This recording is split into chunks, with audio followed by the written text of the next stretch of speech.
So I worked for the Cavs for 3 years, and I wanted to do more. So you left the Cavs. I mean, it sounds like something big. Like I'm leaving the Cavaliers to go work for the community. At the end of the day, I'm really about purpose and passion, and we, are fortunate to pour into young men of color. For me, being someone who's not from here, I understand the value of just being able to see the world. It's not about leaving the city and forgetting. It's about what else is out there that I can bring back to make my community better. If you only see a certain type of environment, you may not believe that anything exists outside of that. When you're talking about seeing that actual change, that's a positive transfer of energy. If that person can do it, who's coming from the same situation, circumstance, city, location that I'm coming from, then that gives them the ability to believe.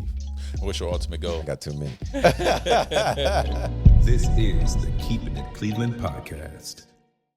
What's up, Cleveland, and welcome back to the Keepin It Cleveland Podcast. I'm your host, Isaac, and I am the founder of Color Beyond, a creative storytelling agency based right here in Cleveland. And this podcast is all about highlighting the change makers, the movers, the shakers, the people who are impacting our community in a positive way. And today I have none other than my brother, my friend, the Senior Director of Education and Youth Development at the Urban League, Bryson Hayes.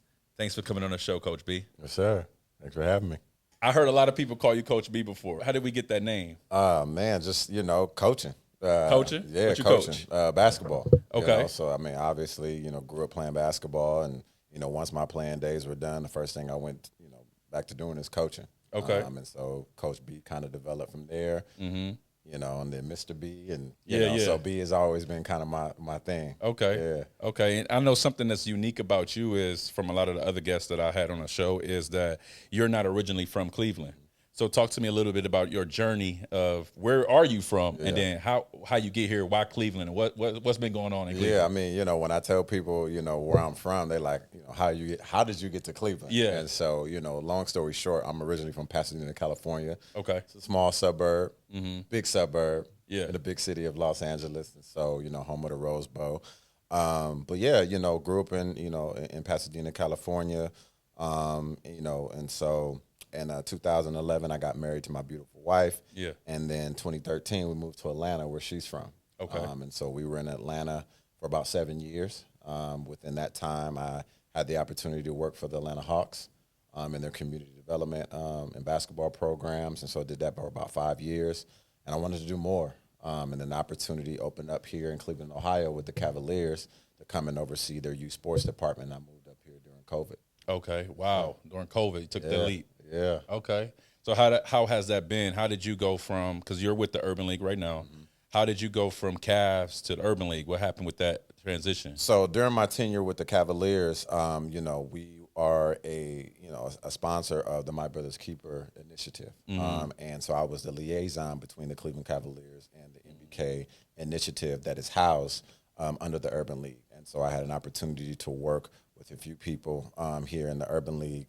And then the opportunity just kind of presented itself. I wanted something different. I wanted to really get back into, community. And I call myself a community ambassador, advocate, because that's, how I was raised, what I was brought up in. And then the opportunity kind of presented itself where, our CEO was looking for somebody. And I said, who and what exactly are you looking for?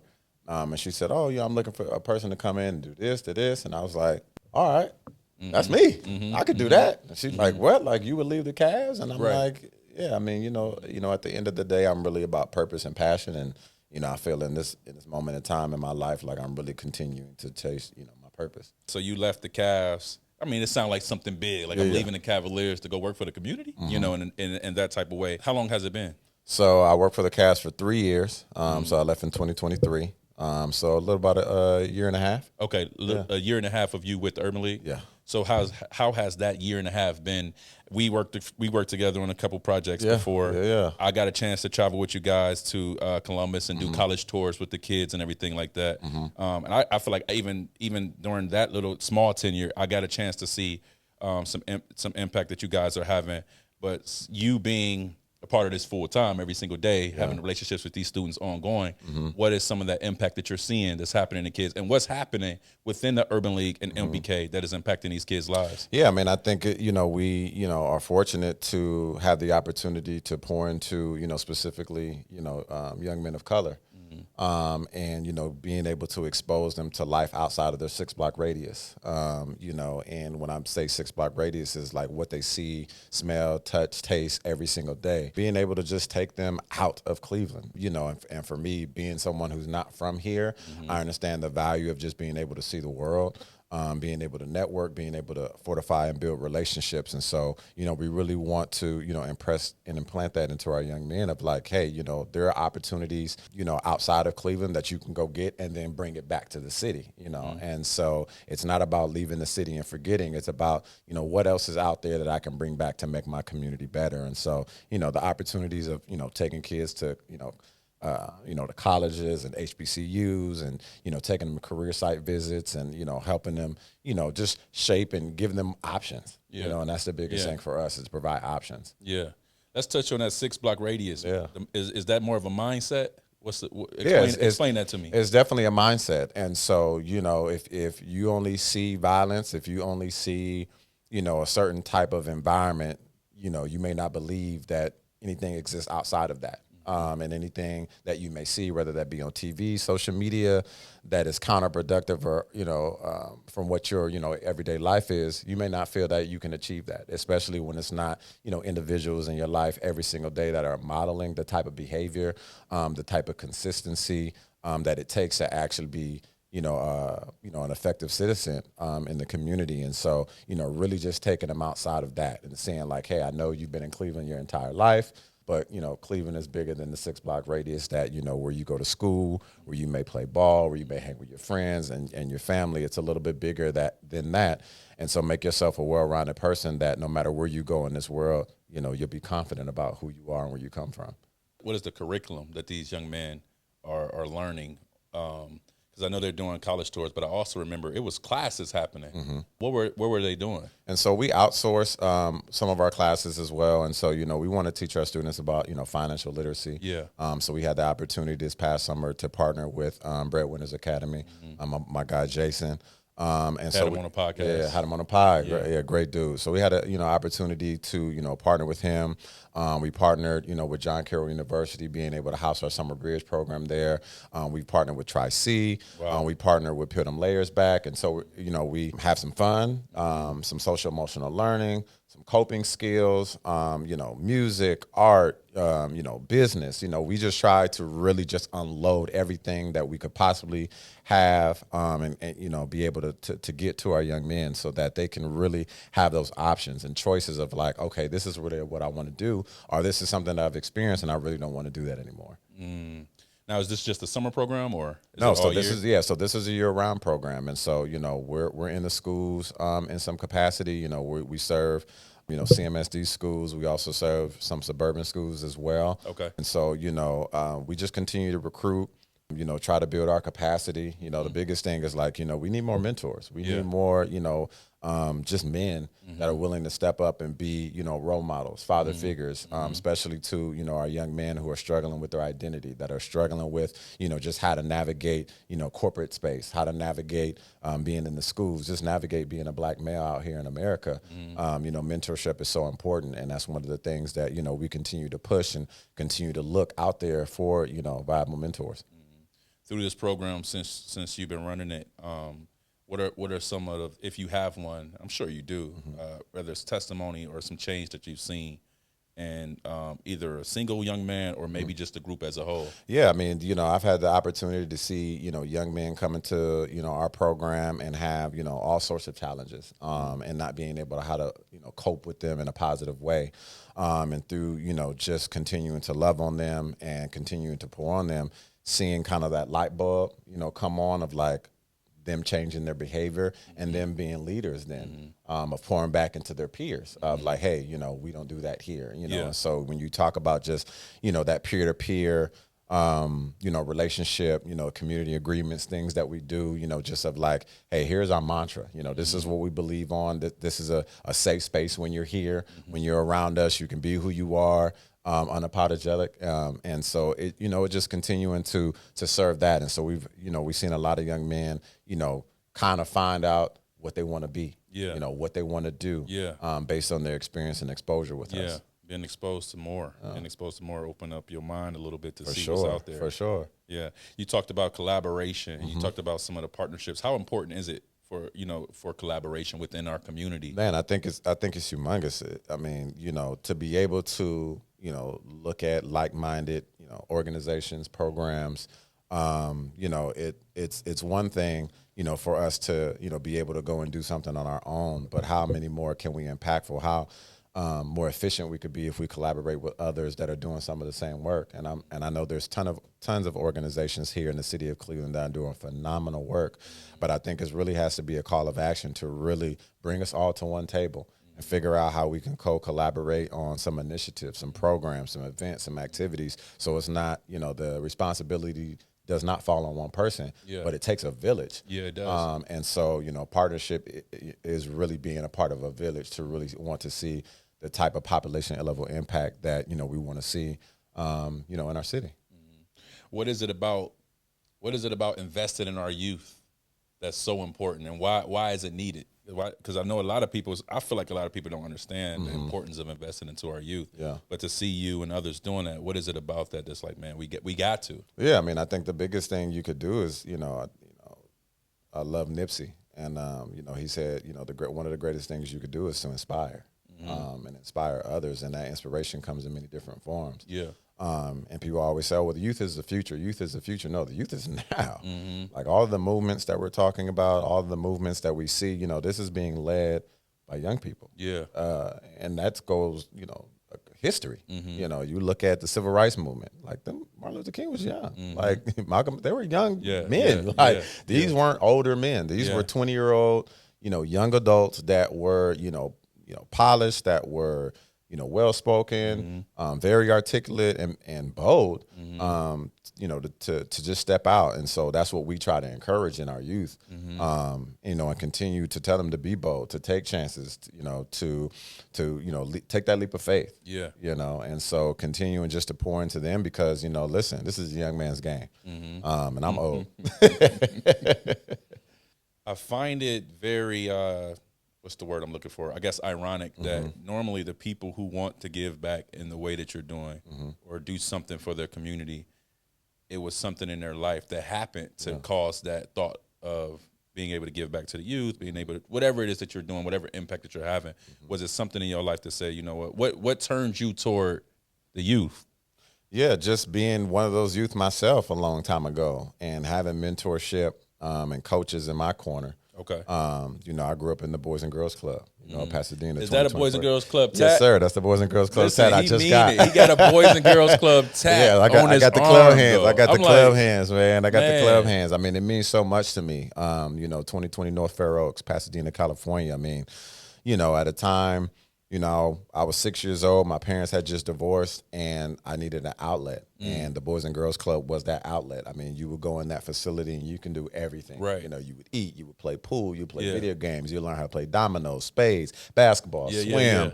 Wood. We would do woodcraft, like all different type of stuff. And I was also able to build lifelong friendships there. I got friends, that I met at the Boys and Girls Club that we still talk to this day. And the mentorship, the coaches, that poured into me during that time of, just, hey man, this is a safe space for you. And so I knew very early on, other than, of course, every inner city kid's dream is to make it to the league. But once I realized that wasn't going to come to fruition, I immediately turned my attention into, paying it forward and, giving back to the youth. And so my first job after college basketball was working at the very Boys and Girls Club that I grew up in. Wow. Yeah. Wow. That is super cool. Yeah. That is super cool. My Brother's Keeper. Yeah. What's the affiliation with My Brother's Keeper? What is My Brother's Keeper? Yeah, so My Brother's Keeper is the initiative that came out of the Obama office. Okay. And so it's a call of action really for Black and brown boys. Okay. And it's really based on 6 milestones. And those milestones are, entering into, school ready to learn. And so that's for your younger students who, we want reading at the 3rd grade level by the time they're in 3rd grade. That's graduation from high school. that's post-secondary completion, not just the access of getting into college, but actually completing it. Yeah. Getting into the workforce, our entrepreneurship, and then being safe. That's the biggest thing. So many things are vying for our young males' attention, whether that be, drugs, violence, women, gangs, sport, like everything is pulling on their attention. And so we want to make sure, through these milestones that we create an opportunity for students to really just be themselves and be kids. I like that. So I remember when we spoke, you talked about how My Brother's Keeper is more than just the program, but it's a state of living and being. What did you mean by that? Yeah, I mean, we're all accountable to somebody. Yeah. Whether that be, your family, your peers, your supervisors at work. The biggest thing that, and gift that we have is, the gift of friendships, the gift of, networking, and being able to have people in your life that, really have your best interest. Yeah. And so when we talk about what it really means to be my brother's keeper, that means that if you're connected to me in some way, shape, or form, I'm not going to let you fail. I am not going to sit there and allow you to do things that would be a detriment to, your mind, your body, and your spirit. And so as your brother, I'm going to call you out in love. Yeah. But also I'm going to support you in the best way that I can, whether that's conversation, whether that's, bringing resources, whether that's just, sharing, walking alongside of you. And I think, we need to see more of that amongst men. We see women being able to do that all the time. Yeah. But it's hard when we talk about men being accountable to one another and saying, listen, Isaac, you're my guy. Like, you're going to be successful just for the nature that that's what I demand from you. And I will hope you would demand the same thing from me of like, bro, we got to go out and get it because, lives are at stake. Yeah. Yeah, that's good. That's good. Iron sharpening iron too. Yes, sir. Or each one teach one. Each one teach one. Yeah, that's what I'm hearing. Yes, sir. What is the affiliation again with My Brother's Keeper and the Urban League? How do they tie? Yeah, so My Brother's Keeper is actually a standalone initiative. Okay. Our Urban League, shout out to, our CEO, Ms. Marsha Maccabee, and our co-chair, Kevin Clayton. They made the decision to house our chapter under the Urban League. Okay. And so you have a lot of chapters that are either housed with the school district. Yeah. They may be housed with, within the city. They may be a standalone nonprofit. We have the luxury of having the big umbrella of the Urban League, to kind of support us, to help us with resources. And so those are one of those things where it's just like, man, like you pretty much have two entities in one because, as you look across the landscape, My Brother's Keeper is big. Yeah. Last year we went through a certification process. And before, that happened, people were just out here using the MBK mantra and the signs and the logos and things like that, but there was really no rhyme or reason.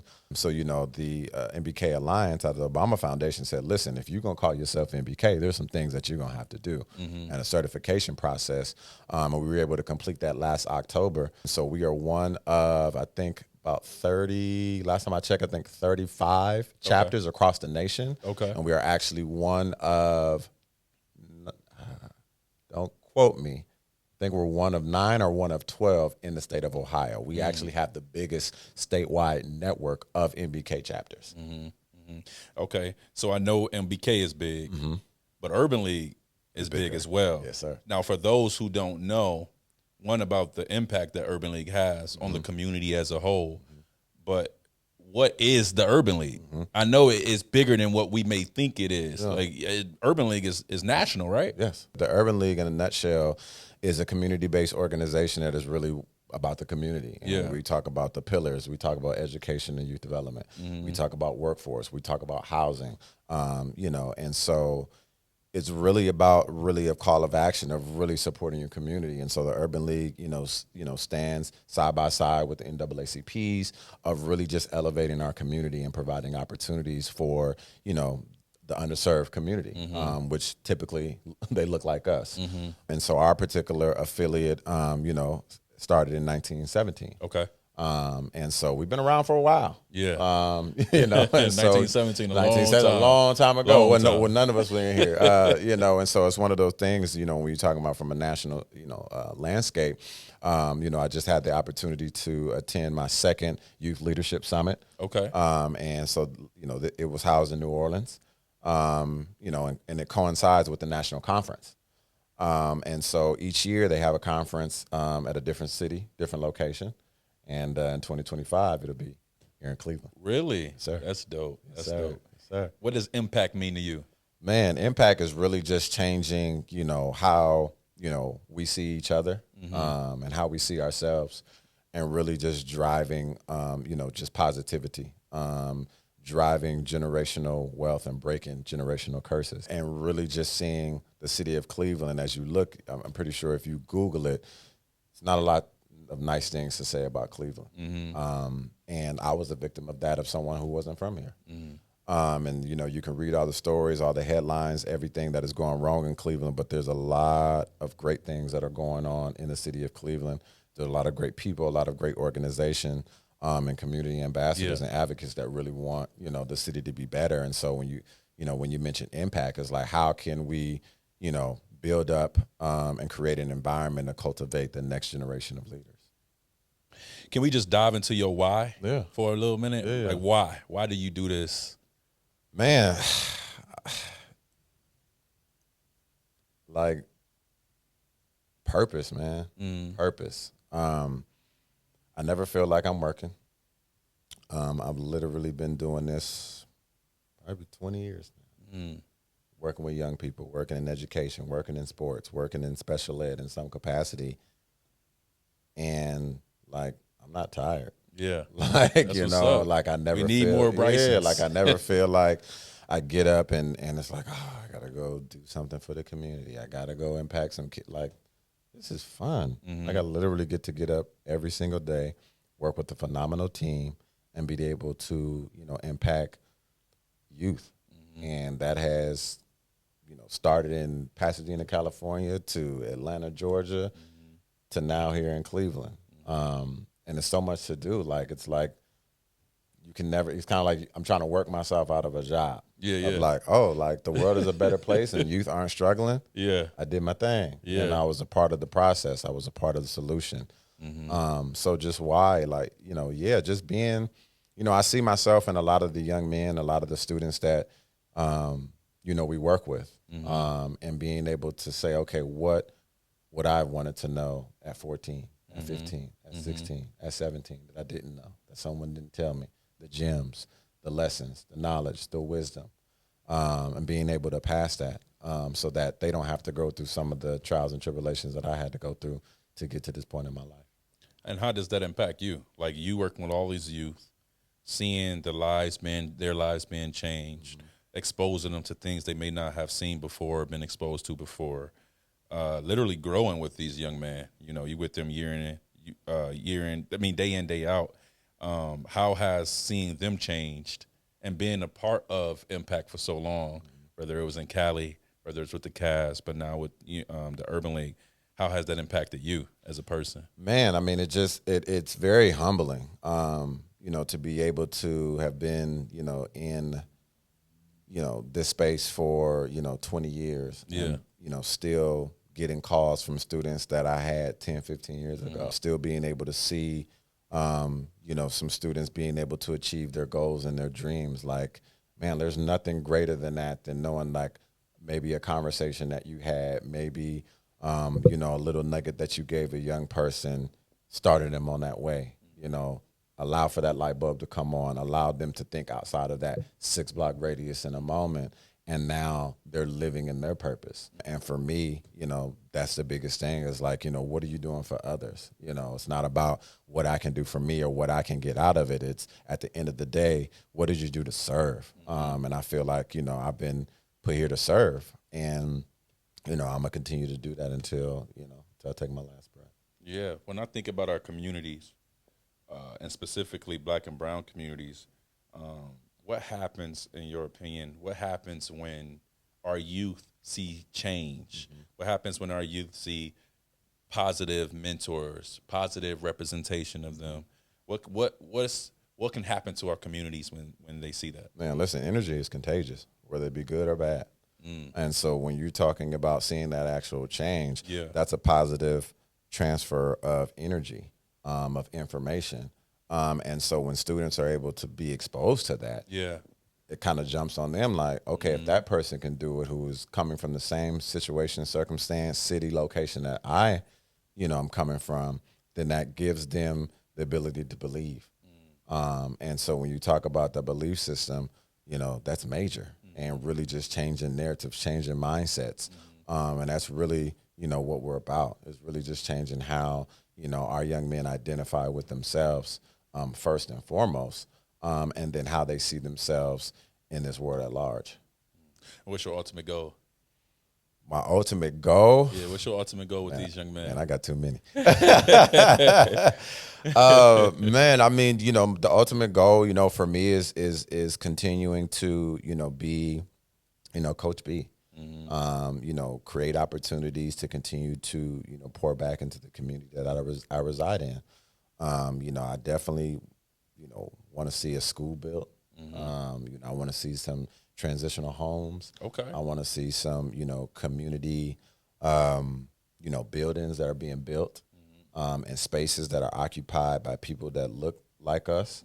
And even for people that don't look like us, but are allies to the cause of really wanting to see everyone, succeed. And so just continuing to build, man. That's brick by brick, day by day. All right. So going back a little bit to when you've been doing this for 20 years, different communities, different forms of impact, whether it was Boys and Girls Club in Cali, the Hawks in Atlanta, the Cavs in Cleveland. How was this basketball experience? What was your connection to the basketball world and the impact that you had there? Yeah, I mean, basketball is life, for all the hoopers out there. And, use basketball for what it was and what it is a tool. Yeah. And so basketball helped me, gave me confidence and helped me build a community of people and individuals that I can tap into. Moving from California to Atlanta was no different. How I even, got with the Hawks was literally just being in the gym at one of the local churches and training a young man. And there was another guy on the other side of the gym doing the exact, some of the same drills that I was doing. Wow. And so just went over there and introduced myself, like, hey, man, I'm new to Atlanta. Like, I don't, what's good? Like, what do you do? And he was like, oh, I'm a teacher. I'm like, oh, I work in education as well. He said, I also work with the Hawks. I'm like, well, what do you do with the Hawks? He's like, oh, well, we do, community programs and, we do camps and things like that. Now, that's something I never heard of. So, growing up in my day back home, like teams didn't do camps. Players did camps. So, I went to AC Green camp. I went to, Michael Cooper camp, things like that. But there was like no team like, oh, the Lakers or the Clippers or anything are hosting a camp. And so that was new to me. I'm like, what does that look like? He was like, well, we got a camp tomorrow, at this park, pull up. I said, all right, say less. So, pulled up the next day and kind of saw, that they were running a basketball camp at one of the local recs. I talked to the director at the time. She literally hired me on the spot. And then the Cavs. And then, with the Cavs, just that opportunity to, be in a different space, be in a different environment. I mean, you coming from Atlanta, it's like Black Mecca. Yeah. And then, coming up here to Cleveland, just coming off of, the championship a couple of years prior to, the first and only championship here with the Cavaliers, still having that buzz, but kind of like the die down of like, okay, LeBron's gone. Like, now what? I kind of don't like how you just said that. What you mean? The first and only championship. I mean, I'm just speaking facts. No hate. You know what I'm saying? I root for the Cavs as well. But I'm a Heat fan. It just felt like a little shot. No little shot. Okay. No shot at all. But all right. I'm just speaking facts. Just coming off the heels of that and being able to be, have the opportunity to be with a first-class organization and just learn the different nuances outside of, the on-the-court stuff. And so learning, behind the business, learning about marketing, learning about ticket sales, like those type of things that most people don't know happens outside of, okay, the players, the coaches, and the referees. That's pretty much what you see. But there's a whole business behind the game of basketball. Yeah. And I've, had the opportunity to be able to be ingrained in that, 2 times. And then we've had the luxury of able to expose our young men to that. And so we had an opportunity to take some young men down to Atlanta in March and went back to my old stomping grounds with the Hawks. and they opened the door for us, and they were able to see that, like, oh man, like it's bigger than that, and they've been able to see it here with the Cavaliers as well. Like, hey, I like sports, and I may not be good enough to either coach or play, but there's a space for me to use my skill set and my gifts and my talents to be able to, to be ingrained in the sports world. Nice. What does it mean? This podcast is called Keepin It Cleveland Podcast.